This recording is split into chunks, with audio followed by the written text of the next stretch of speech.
Hello story lovers, welcome to our channel Telugu Prema Kathalu. ముందుగా ఒక చిన్న రిక్వెస్ట్, మన ఛానల్ని సబ్స్క్రైబ్ చేసుకోండి. ఈరోజు కథ పేరు నిందించిన సమాజం, నిలబడ్డ భర్త. సమాజం వేసే నిందలు తట్టుకోలేక నన్ను వదిలేసి వేరే పెళ్లి చేసుకోండి అని ఏడ్చిన భార్యకు ఆ భర్త ఇచ్చిన సమాధానం ఏంటి? స్కిప్ చేయకుండా చివరి వరకు చూడండి. సన్నగా తుప్పర పడుతోంది. కిటికీలోంచి వీస్తున్న చల్లటి గాలికి పక్కనున్న మునగ చెట్టు ఆకులు రాలిన చప్పుడు, వంటింట్లోంచి ఫిల్టర్ కాఫీ సువాసన ఇల్లంతా వ్యాపిస్తోంది. పొయ్యి మీద పాలు పెట్టి తన తడి జుట్టును టవల్తో తుడుచుకుంటోంది నందిని. లేత గులాబీ రంగు కాటన్ చీరలో నుదుటిన ఎర్రటి కుంకుమ బొట్టుతో అచ్చం బాపు గీసిన బొమ్మలా ఉంది.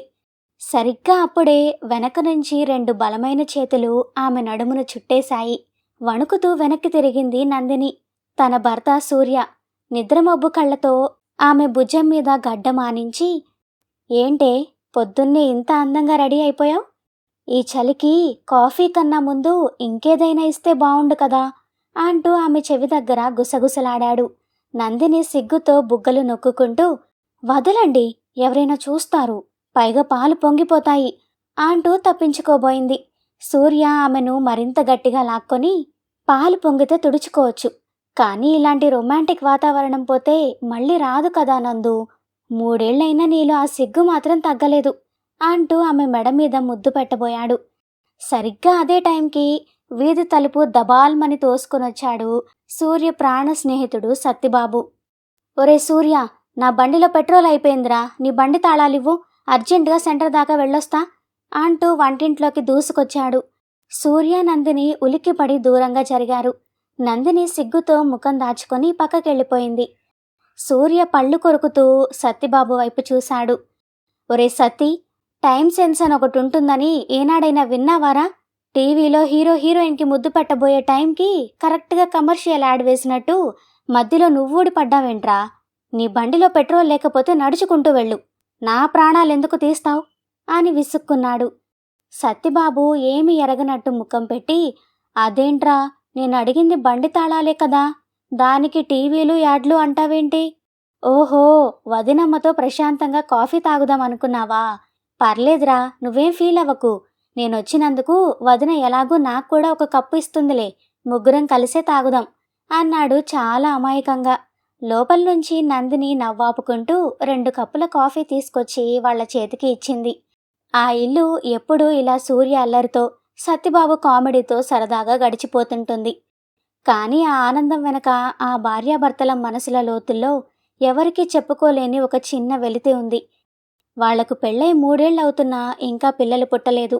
సూర్య ఆ విషయాన్ని పెద్దగా పట్టించుకోకపోయినా నందిని మనసులో మాత్రం అదొక ముళ్ళులా గుచ్చుకుంటూనే ఉంటుంది. ఆ వీధిలో వాళ్లతో పాటే పెళ్ళైన వాళ్ళందరి ఇళ్ళు ఇప్పుడు పసిపిల్లల తప్పటడుగులతో, ముద్దు ముద్దు మాటలతో కళకళలాడుతున్నాయి. బాల్కనీలో నిలబడి వీధిలో ఆడుకునే పిల్లల్ని చూసినప్పుడల్లా ఆనంది కళ్ళలో తెలియని ఆవేదన కనిపించేది. ఆ సాయంత్రం సూర్య ఆఫీస్ నుంచి వచ్చేసరికి నందిని డల్గా కూర్చునుంది. ఏమైంది నందు, అలా ఉన్నావు? తలనొప్పా అని ప్రేమగా ఆమె తల నిమురుతూ అడిగాడు సూర్య. నందిని కళ్ళలో నీళ్లు తిరిగాయి. ఏం లేదండి, ఇందాక కాంతమ్మ గారు వచ్చారు. కాంతమ్మ? వీధిలో ఏ ఇంట్లో ఏం జరిగినా ఆవిడకు తెలియాలి.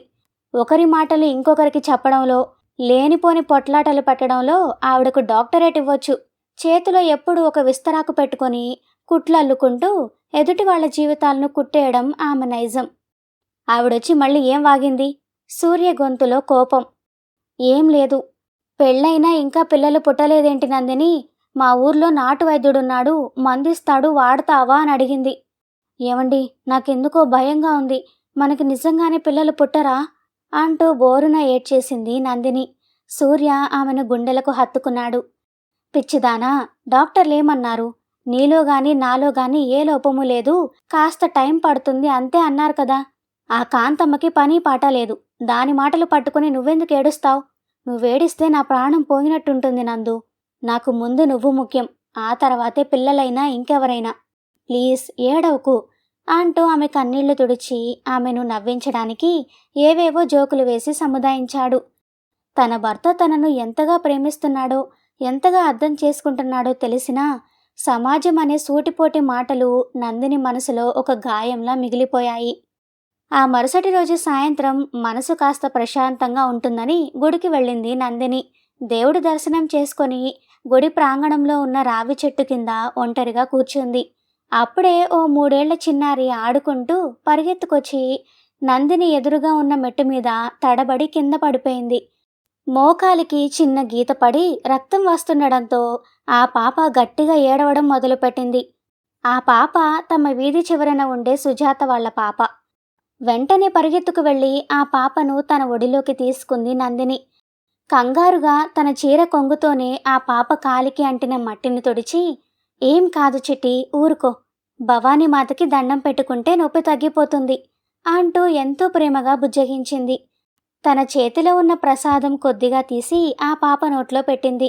తెలిసిన ఆంటీనే కావడంతో ఆ పాప కూడా ఏడుపు ఆపేసి నందిని మెడలో ఉన్న నల్లపూసల దండను పట్టుకొని ముద్దుగా నవ్వింది. ఆ పసిపాప నవ్వు చూడగానే నందిని మనసులో ఏదో తెలియని ఆనందం. తన కడుపున కూడా ఇలాంటి బిడ్డ పుడితే ఎంత బావుండు అనిపించింది. సరిగ్గా అప్పుడే పాపని వెతుక్కుంటూ సుజాత అక్కడికి వచ్చింది. నందిని చేతిలో ఉన్న తన పాపను చూడగానే ఆమె ముఖం చిట్లించింది. ఒక్క ఉదుటన వచ్చి నందిని చేతుల్లోంచి తన పాపను లాక్కుంది. పాప కింద పడిపోతే అని నందిని ఏదో చెప్దామనేలోపే సుజాత కసిరినట్టుగా చూస్తూ, "ఎవరి దగ్గరికి పడితే వాళ్ళ దగ్గరికి వెళ్ళొద్దని నీకెన్నిసార్లు చెప్పాలి? వాళ్ళ నీడ పడినా దోషమే" అంటూ నందిని ముఖం మీదే అనేసి విసవిస అక్కడి నుండి వెళ్ళిపోయింది. ఆ మాటకు నందిని గుండె ఆగిపోయినంత పనైంది. పాప కింద పడిపోతే సాయం చేసినందుకు కృతజ్ఞత చెప్పకపోగా ఆ తల్లి అన్న మాటలు ఆమెను నిలువునా కోసేశాయి.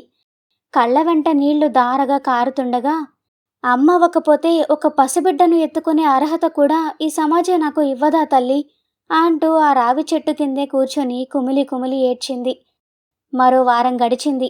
ఆ వీధిలో ఉండే ఒక కుటుంబంలో వాళ్ళ కోడలికి సీమంతం ఫంక్షన్. ఆ ఇల్లు నందిని వాళ్ళ ఇంటికి 2 ఇళ్ల అవతలే ఉంది. వీధిలో ఉన్న ఆడవాళ్ళందర్నీ పిలిచారు. నందిని వెళ్ళాలా వద్దా అని సందిగ్ధంలో ఉండగా సూర్యని ఆమెను వెళ్ళమని ఎంకరేజ్ చేశాడు. "నువ్వు వెళ్ళకపోతే వాళ్ళు ఇంకోలా అనుకుంటారు నందు. సంతోషంగా వెళ్ళిరా" అని ధైర్యం చెప్పి ఆఫీస్కి వెళ్ళాడు సూర్య. దాంతో నందిని కూడా సరేనని సంతోషంగా ముస్తాబై పసుపు కుంకుమలు పండ్లు తీసుకొని ఆ ఫంక్షన్కి వెళ్ళింది. ఇల్లంతా బంధువులతో పేరంటాళ్లతో కలకల్లాడుతోంది. అక్కడ కాంతమ్మ తన బ్యాచ్తో కూర్చొని కబుర్లు చెబుతోంది. నందిని లోపలికి రాగానే చాకులాంటి చూపులతో ఆమెను పైనుంచి కిందకి చూసింది కాంతమ్మ. నందిని ఆ చూపులను పట్టించుకోకుండా నవ్వుతూ వెళ్ళి సీమంతపు కూతురి పక్కన కూర్చొని పండంటి బిడ్డ పుట్టాలని మనస్ఫూర్తిగా కోరుకుంటూ ఆమె బుగ్గలకు పసుపు రాసి చేతికి గాజులు తొడగబోయింది. వెంటనే కాంతమ్మ రివ్వున పరిగెత్తుకొచ్చి నందిని చేతిని విసిరి కొట్టింది. నందిని చేతిలోని గాజులు కింద పడి పగిలిపోయాయి. "ఏం చేస్తున్నావే నందిని? పండంటి బిడ్డను కనబోయే తల్లికి నీ చేతులతో గాజులు వేస్తావా?" అని గట్టిగా అరిచింది. ఆ అరుపుకి పేరంటానికి వచ్చిన వాళ్లంతా ఒక్కసారిగా శిలా విగ్రహాల్లా నిశ్చేష్టులయ్యారు. నందిని బిత్తరపోయి, ఏమైంది కాంతమ్మగారు? నేనేం తప్పు చేశాను?" అని వణుకుతున్న గొంతుతో అడిగింది. "తప్పేంటని అడుగుతున్నావా?" అని కస్సుమంది కాంతమ్మ. "పెళ్ళై 3 ఏళ్లైనా ఇంకా పిల్లల్ని కనలేని గొడ్రాలివి నువ్వు. అదే నువ్వు చేసిన తప్పు. పసిబిడ్డను కనబోయే తల్లికి నీ అరిష్టపు చేతులతో గాజులు వేస్తావా? నీ చేతుల మీదుగా ఈ ఫంక్షన్ జరిగితే రేపు ఆ తల్లికో బిడ్డకో ఏమైనా కీడు జరిగితే ఎవరిది పూచి? అమ్మా, బిడ్డల్ని కన్న తల్లులొచ్చి ఆ పిల్లకు పసుపు రాయండి. ఈ గొడ్రాలి ముఖం చూస్తేనే అరిష్టం" అని అందరి ముందు దారుణంగా అవమానించింది. ఆ మాటలకు నందిని గుండె ముక్కలైపోయింది. చుట్టూ ఉన్న వాళ్లంతా ఆమెను ఒక నేరస్తురాల్ని చూసినట్టు చూస్తున్నారు. ఒక్కరంటే ఒక్కరు కూడా ఆమెకు అండగా రాలేదు. ఆ అవమానాన్ని తట్టుకోలేక 2 చేతుల్లో ముఖం దాచుకొని కన్నీరు మున్నీరుగా ఏడుస్తూ ఇంటికి పరిగెత్తింది నందిని. గదిలోకి వెళ్ళి తలుపు వేసుకొని నేల మీద పడి బోరున ఏడ్చింది. "దేవుడా, నేనేం పాపం చేశానని నాకీ శిక్ష? బిడ్డను కనకపోవడం నా తప్పా? ఒక ఆడదానికి అమ్మయ్యే అదృష్టం లేకపోతే ఈ సమాజంలో బతికే అర్హత లేదా?" అని కుమిలిపోయింది. రాత్రి 8 గంటలకు ఇంటికొచ్చాడు సూర్య. ఇల్లంతా చీకటిగా ఉంది. ఆందోళనగా లోపలికి వెళ్ళి లైట్ వేశాడు. గది మూల ముడుచుకొని కళ్ళు వాచిపోయి పిచ్చిదానిలా కూర్చునుంది నందిని. భార్యనలా చూడగానే సూర్య గుండె తరుక్కుపోయింది.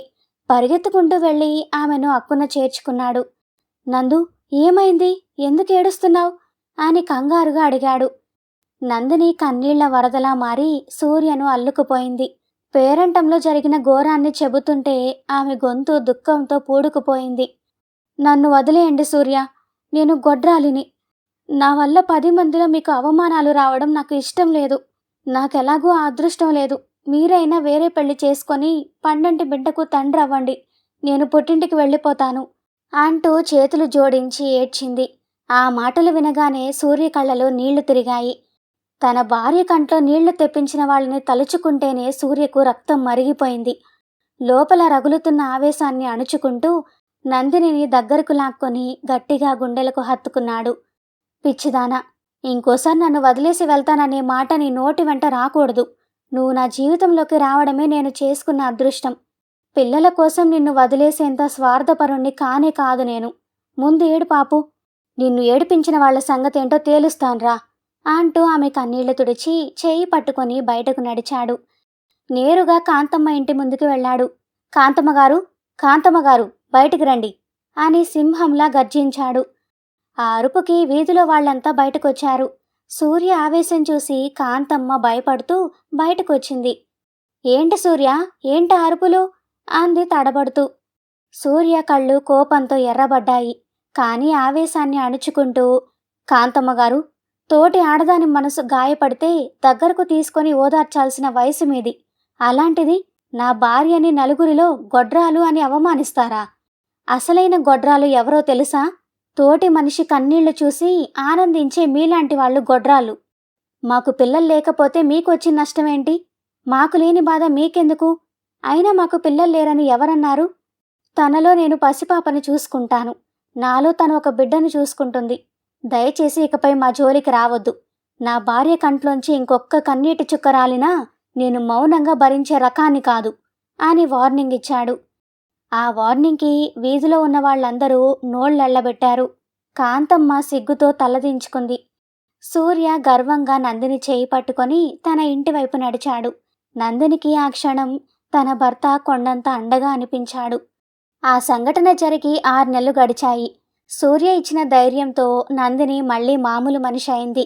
సూర్య కూడా ఆమెను చాలా సున్నితంగా ఒక పసిపాపలా చూసుకుంటున్నాడు. ఆ ఆదివారం నందిని పుట్టినరోజు. ఉదయాన్నే నందినికి ఒక అందమైన పట్టుచీర కానుకగా ఇచ్చాడు సూర్య. అది చూసి నందిని కళ్ళు ఆశ్చర్యంతో విచ్చుకున్నాయి. ఏమండి, ఇప్పటికీ చాలా చీరలున్నాయి, మళ్ళీ ఇదెందుకు? అనవసరంగా ఖర్చు అంది ఆ చీరను ఆప్యాయంగా తడుముతూ. సూర్య నవ్వుతూ ఆమె దగ్గరికి వచ్చి, చీరలెన్నున్నా నా నందు ఈ రంగు చీరలో కనిపిస్తే ఆ అందమే వేరు. అది సరే కానీ త్వరగా రెడీ అవ్వు, ఈరోజు నీకు సర్ప్రైజ్ ఉంది. మనం ఒక చోటకి వెళ్తున్నాం అన్నాడు ఆమె కళ్ళలోకి చూస్తూ. సర్ప్రైజా? ఎక్కడికి? సినిమాకా లేక హోటల్కా అని అడిగింది నందిని కుతూహలంగా. సూర్య ఆమె ముక్కును సున్నితంగా లాగుతూ, అవన్నీ పాత పద్ధతులు. నువ్వు అడగకూడదు, నేను చెప్పకూడదు. పద, నీకే తెలుస్తుంది అంటూ నవ్వుతూ గదిలోంచి బయటకు వెళ్ళిపోయాడు.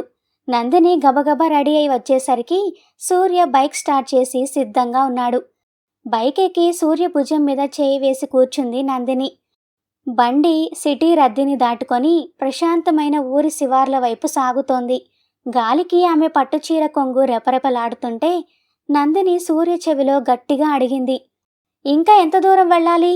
అసలేం ప్లాన్ చేశారు మీరు? సూర్య మాత్రం ఏమీ తెలియనట్టు ఏదో పాటను గుమ్మిస్తూ చిరునవ్వుతో బండిని వేగంగా పోనిస్తున్నాడు. కాసేపటికి ఊరు దాటాక ఒక పెద్ద కాంపౌండ్ వాల్ ముందు బైక్ ఆపాడు. బైక్ దిగి ముందుకి వస్తూ బోర్డు చూడగానే నందిని అడుగులు అక్కడే ఆగిపోయాయి. దానిమీద అమ్మ ఒడి అనాథాశ్రమం అని రాసి ఉంది. నందిని సందేహంగా సూర్య వైపు చూసింది. ఇక్కడికెందుకొచ్చామన్నట్లు ఆమె కళ్ళు ప్రశ్నించాయి. సూర్య ఆమె చేయి పట్టుకొని ఏం మాట్లాడకుండా లోపలికి నడిపించాడు. అక్కడ చాలామంది పిల్లలు ఆడుకుంటున్నారు. సూర్య వాళ్ల కోసం తెచ్చిన స్వీట్లు, బట్టలు ఇవ్వగానే పిల్లలంతా సంతోషంగా నందిని చుట్టూ చేరారు. హ్యాపీ బర్త్డే ఆంటీ అంటూ ఒకేసారి కోరస్గా అరిచారు. ఆ పసిపిల్లల నవ్వులు చూడగానే నందిని మనసులో ఉన్న మాతృత్వం ఒక్కసారిగా మేల్కొంది. వాళ్లతో కలిసి కింద కూర్చొని ముచ్చట్లు చెబుతూ వాళ్లకు స్వీట్లు తినిపించడం మొదలుపెట్టింది. అప్పుడే ఆమె కళ్ళు ఒక మూల ఒంటరిగా కూర్చున్న ఇద్దరు పిల్లల మీద పడ్డాయి. ఒక 5 ఏళ్ల బాబు, ఒక 3 ఏళ్ల పాప. ఇద్దరూ భయం భయంగా చూస్తున్నారు. నందిని వాళ్ళ దగ్గరికి వెళ్ళి, ఏంటి నాన్న, అందరూ స్వీట్లు తీసుకుంటున్నారు కదా, మీరెందుకు రాలేదు అని ప్రేమగా అడిగింది. ఆ బాబు భయం భయంగానే నందిని వైపు చూస్తూ, వద్దాంటీ, మా చెల్లికి స్వీట్స్ ఇష్టముండదు. పైగా దానికి జ్వరం వచ్చి ఒళ్ళంతా కాలిపోతోంది. అందుకే ఇక్కడే కూర్చున్నాం అన్నాడు తన చెల్లిని అక్కున చేర్చుకుంటూ. ఆ పసివాడి బాధ్యత చూసి నందిని కళ్ళలో నీళ్లు తిరిగాయి. ఆ పాపను తన ఒళ్ళోకి తీసుకొని నుదుటి మీద ముద్దు పెట్టింది. నందిని చేతి స్పర్శ తగలగానే ఆ చిన్నారి తన చిట్టి చేతులతో ఆమె మెడను చుట్టేసి భుజంపై వాలిపోయింది. ఆ పసిపాప అలా హత్తుకోగానే ఆ క్షణం నందినికి ఎక్కడలేని ఆనందం కలిగింది. తొలిసారిగా కన్నబిడ్డని ఎత్తుకున్న తల్లిలా ఆమె మనసు పులకించిపోయింది. సూర్య ఆమె వెనకే వచ్చి నిలబడ్డాడు. వీళ్ళిద్దరికీ ఎవరూ లేరు నందు. వారం క్రితం యాక్సిడెంట్లో అమ్మా నాన్నలు చనిపోతే ఇక్కడికి తీసుకొచ్చారంట. తల్లి లేని లోటు ఆ పసిదాన్ని ఎంతలా బాధిస్తుందో చూడు. నీ ఆప్యాయత దొరకగానే ఎలా ఒదిగిపోయిందో అన్నాడు బాధగా. నందిని లేచి నిలబడి సూర్య కళ్ళలోకి చూసింది. ఆమె మనసులో ఏముందో ఆ కళ్ళు చెబుతున్నాయి. సూర్య చిరునవ్వుతో తల ఊపాడు. సాయంత్రం చీకటి పడే సమయానికి వాళ్ళ ఇంటి ముందు సూర్య బైక్ వచ్చి ఆగింది. ఉదయం భార్యాభర్తలుగా వెళ్లిన వాళ్ళు ఇప్పుడు ఇద్దరి పిల్లల తల్లిదండ్రులుగా తిరిగి వచ్చారు. బైక్ ముందు ట్యాంక్ మీద ఆ 5 ఏళ్ల బాబు ఆశగా ఇంటిని చూస్తుండగా నందిని వెనక సీట్లోంచి నిద్రపోతున్న ఆ 3 ఏళ్ల చిన్నారిని గుండెలకు హత్తుకొని మెల్లగా కిందకు దిగింది. ఆశ్రమంలో ఆ చిన్నారుల ఒంటరితనం చూసి చలించిపోయిన ఆ దంపతులు ఆశ్రమం వాళ్లతో మాట్లాడి వాళ్ళని దత్తత తీసుకున్నారు. వీధిలో ఉన్న వాళ్ళంతా ఆశ్చర్యంగా వాళ్లనే చూస్తున్నారు. కాంతమ్మ కూడా బయటకొచ్చింది. సూర్య తన ఇంటి ముందు నిలబడి అందరికీ వినబడేలా గట్టిగా అన్నాడు, చూడండి, మీరు నిన్నటిదాకా నా భార్యను గొడ్రాలు అన్నారు కదా. ఈ రోజు నుంచి తను 2 పిల్లలకు తల్లి. వీళ్ళు ఎవరో కాదు, నా పిల్లలు. వీళ్ళకి నేను తండ్రిని, నా నందిని తల్లి. కాంతమ్మ తన బుద్ధి పోనిచ్చుకోలేదు. అదేంటి సూర్య, ఎవరికో పుట్టిన అనాథ పిల్లల్ని తెచ్చి ఇంట్లో పెట్టుకుంటున్నావు? రక్తం పంచుకు పుట్టిన వాళ్లే తల్లిదండ్రులను పట్టించుకొని రోజులివి. అలాంటిది ఈ అనాథ పిల్లలు రేపు నిన్ను ఉద్ధరిస్తారని ఎలా అనుకున్నావోయ్ అంటూ వెటకారంగా అంది. సూర్య నవ్వుతూ కాంతమ్మ వైపు చూశాడు. కాంతమ్మ గారు, రక్తం పంచుకు పుడితేనే చూసుకుంటారనే నమ్మకం పోయిన రోజులండి ఇవి. రేపు ఏం జరుగుతుందోనన్న స్వార్థంతో ఈరోజు ఈ పసివాళ్లకు ప్రేమను దూరం చేయలేను కదా. పెంచిన ప్రేమ ఎప్పటికీ వృధా పోదు కాంతమ్మ. అయినా కడుపున పుడితేనే తల్లి కాదు.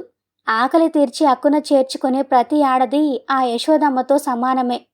నిన్నటిదాకా నా భార్యకు పిల్లలు లేరన్నదే కదా మీ అందరి బాధ. ఇదిగో దేవుడు ఆ లోటును ఒకేసారి 2 బిడ్డల్నిచ్చి తీర్చేశాడు. మాకంటే అదృష్టవంతులు ఇంకెవరుంటారు చెప్పండి. సూర్య చెప్పిన ఆ మాటలకు అక్కడ నిలబడిన ప్రతి ఒక్కరి మనసు కదిలిపోయింది.